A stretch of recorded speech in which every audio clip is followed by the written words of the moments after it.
동안 잘 지냈니? 선생님도 잘 지냈어. 오늘부터는 2단원 공부해 보기로 하자. 전기의 발생에 대해서 알아볼 텐데, 첫 번째는 마찰 전기에 대해서 알아볼 거야. 마찰 전기란 즉 말 그대로 마찰할 때 전기가 생기는 현상이야.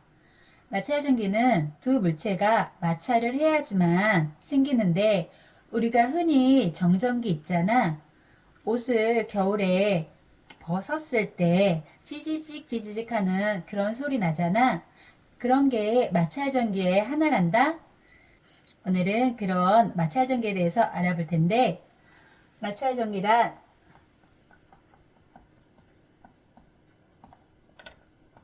즉 마찰에 의해서 전기를 띠는 거야. 마찰하지 않았을 때는 서로가 중성이었어. 즉 마찰하기 전에는 물체하고 물체가 중성이었다가 마찰에 의해서 전기를 띠는데, 그럼 왜 마찰을 했을 때 전기를 띠게 되느냐, 그게 궁금한 거지. 그래, 즉 선생님이 지금 이렇게 털가죽 하나를 그릴게. 이거는 털가죽이야. 그리고 여기는 플라스틱 빨대 같은 막대를 하나 갖고 왔어. 얘는 플라스틱이야. 즉 털가죽과 플라스틱 같은 물질이 있는데, 얘네들을 털가죽으로 플라스틱을 마찰을 시켜 우리가 안경 닦듯이, 헝겊으로 안경 닦듯이 이렇게 서로 마찰을 시키면 이 안에 있는 털가죽, 원래는 지금 털가죽도 그렇고 플라스틱도 그렇고 중성이야. 전기를 띠지 않는 거지. 즉 플러스 플러스 여기도 플러스 마이너스.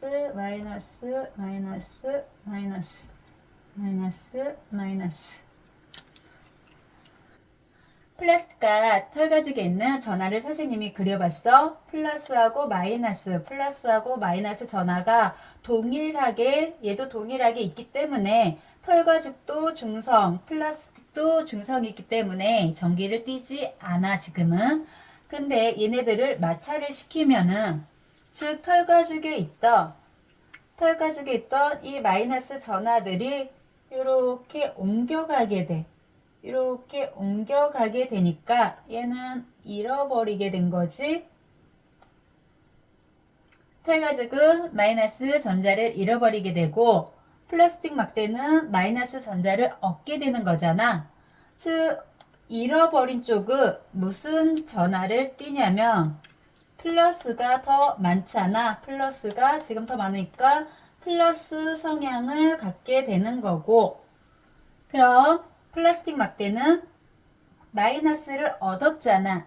마이너스 전자를 얻었으니까 얘는 마이너스 전하를 띠게 되는 거야. 이렇게 해서 마찰을 시키면 전기를 띠게 되는 현상을 마찰 전기라고 해. 어렵지 않지? 그럼 이렇게 계속 플러스 전하를 띠고 털가죽은, 플라스틱 막대는 마이너스 전하를 띠냐? 그건 아니겠지? 나중에 시간이 지나면은 다시 전기적 성향을 잃어. 이것을 우리는 방전됐다고 해.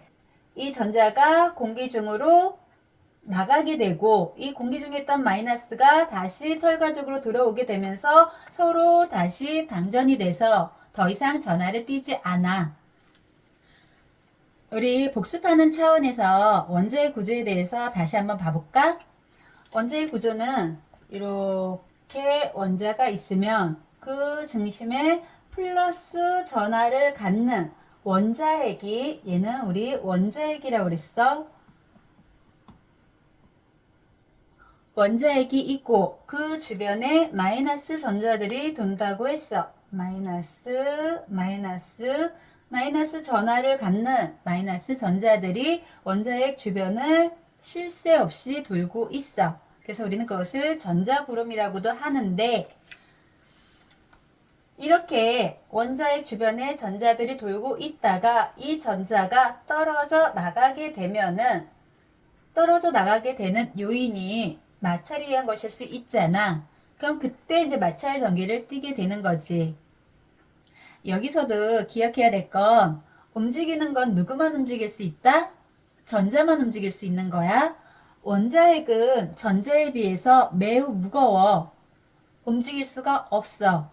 움직일 수가 없다는 거 기억하고 전자를 잃고 얻음으로 해서 우리 1단원에서도 나왔었지?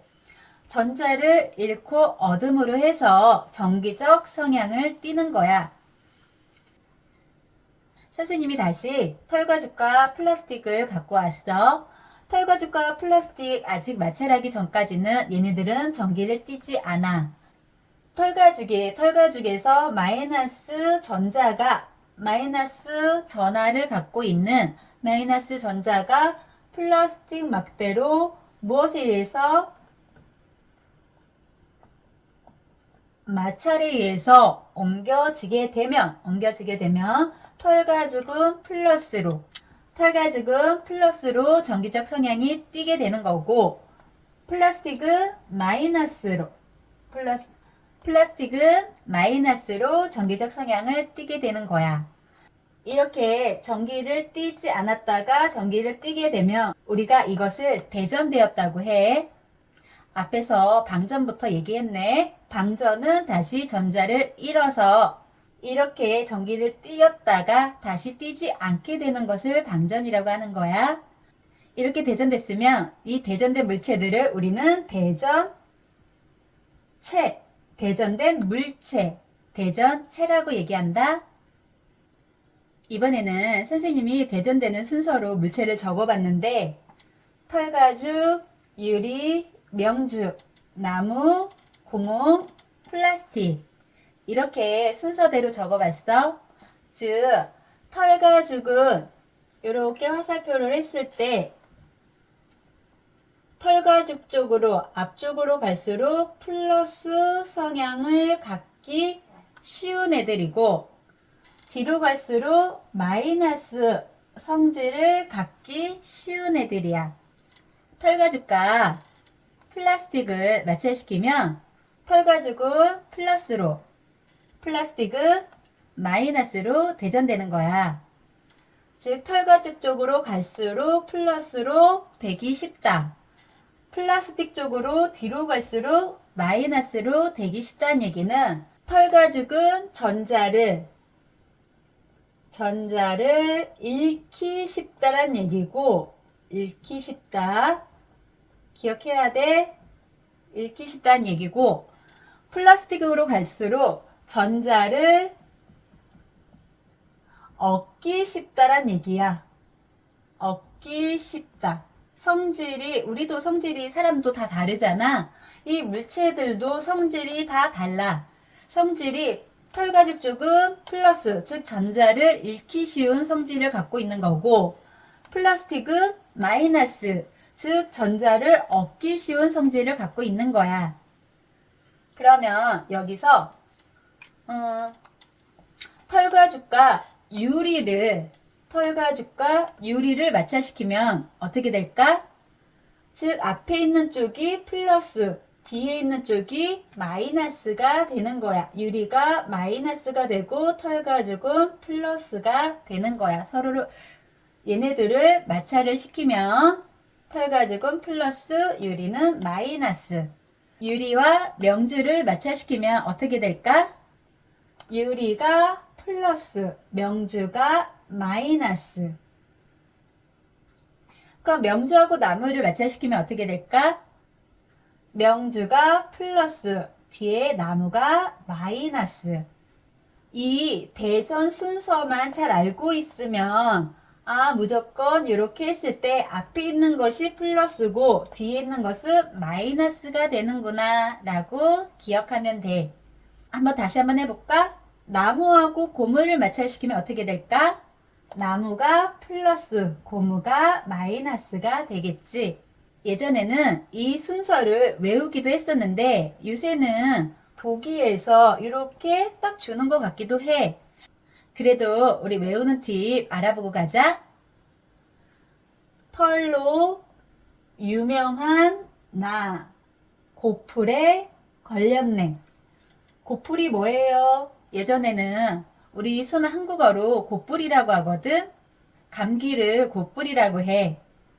외우기 위해서 만든 문장이니까 앞글자만 따서 털로 유명한 나. 고풀에 걸렸네. 털가죽, 유리, 명주, 나무, 고무, 플라스틱. 혹시 모르니까 시험 대비해서 조금 머릿속에 기억해 놓자. 그래, 그럼 이번엔 또 하나 기억해둬야 될 게, 그럼 어떨 때 우리도 전기가 셀 때가 있고 약할 때가 있잖아. 그럼 어떨 때 어떤 마찰 전기에서 전기가 세고 약할까? 가까이 있는 것은 성향이 아주 크지가 않은 거야.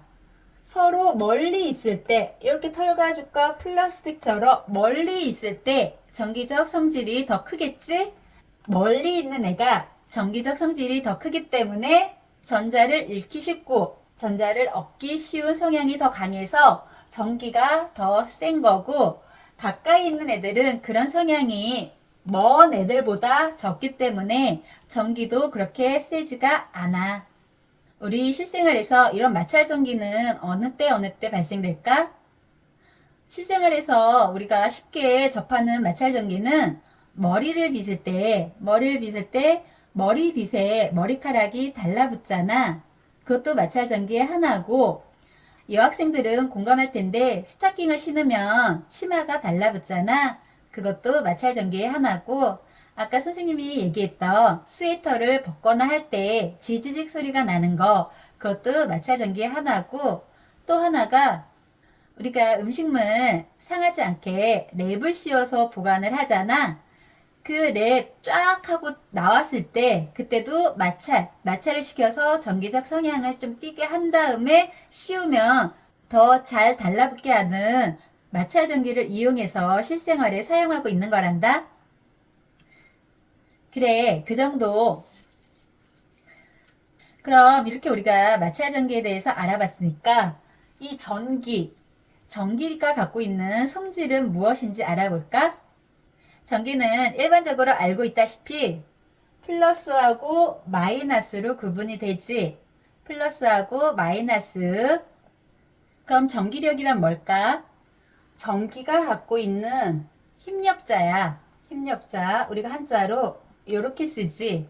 전기가 갖고 있는 힘을 전기력이라고 하는데, 그럼 전기는 앞에서 우리가 지금 했듯이 플러스와 마이너스로 나눠지잖아. 플러스하고 마이너스로 나눠지는데, 이 플러스하고 마이너스가 갖는 물체가 힘을 갖게 되는 것이 전기력이야.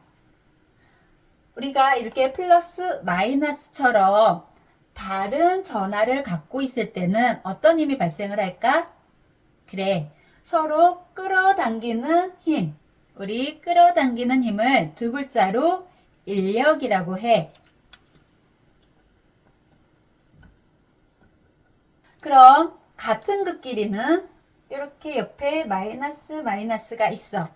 그럼 이렇게 같은 극끼리는 어떤 힘이 발생을 할까? 그래, 맞아. 즉, 서로 떨어지려고 하겠지. 여긴 서로 붙으려고 하겠고, 이게 서로 떨어지려고 하는 힘, 즉 청력. 발음하기가 인력도 그렇고 청력도 그렇고 좀 쉽지는 않네. 그래, 인력과 청력이 발생을 해. 문제에서 자주 나오는 게, 선생님 여기 이렇게 공으로 이렇게 말해줄게. 이렇게 한 다음에 얘네들 이렇게 연결해 놨습니다. 했을 때 서로 지금 이렇게는 안 보여주고, 선생님이 조금 변형 좀 시켰어. 이렇게 어떤 전기를 띠는데 서로 얘네들은 지금 서로 청력이 발생합니다 라고 하고, 청력이 발생합니다. 그리고 여기서는 인력이 발생합니다 라고 적혀 있으면, 그리고 얘 하나만 지금 얘가 플러스 성향을 띠고 있습니다 라고 나와 있으면, 여기서부터 하나씩 하나씩 단계적으로 다음 전기를 띠는 애들을 찾는 문제가 조금 많이 출제가 되거든. 즉 청력이기 때문에 같은 극일 때 청력이라고 했잖아. 그렇기 때문에 얘가 같은 극이겠다, 플러스겠네 라고 우리가 답을 찾아내면 되고, 여기선 인력이라고 했으니까 다른 극끼리 인력이라고 했잖아. 여기서는 마이너스겠다 라고 이렇게 찾아내는 문제가 자주 출제가 돼. 그래, 이렇게 전기는 플러스 마이너스가 있고, 전기의 힘, 전기력은 청력과 인력이 있으며, 즉 청력은 서로 같은 극, 즉 플러스일 수도 있고, 마이너스일 때도 청력이 발생을 하고, 인력은 서로 다른 극일 때, 즉 플러스 마이너스 또는 마이너스 플러스, 서로 다른 극일 때 인력이 발생을 하는구나, 이렇게 알아두면 좋겠어. 이 단어 첫 번째 수업 어땠니? 그렇게 어려운 건 아니지? 그럼 다음 시간에는 조금 어려운 정전기 유도에 대해서 알아보자. 오늘도 공부하느라 정말 수고했어. 좋아요와 구독 부탁할게. 고마워. 오늘도 좋은 하루 보내. 안녕.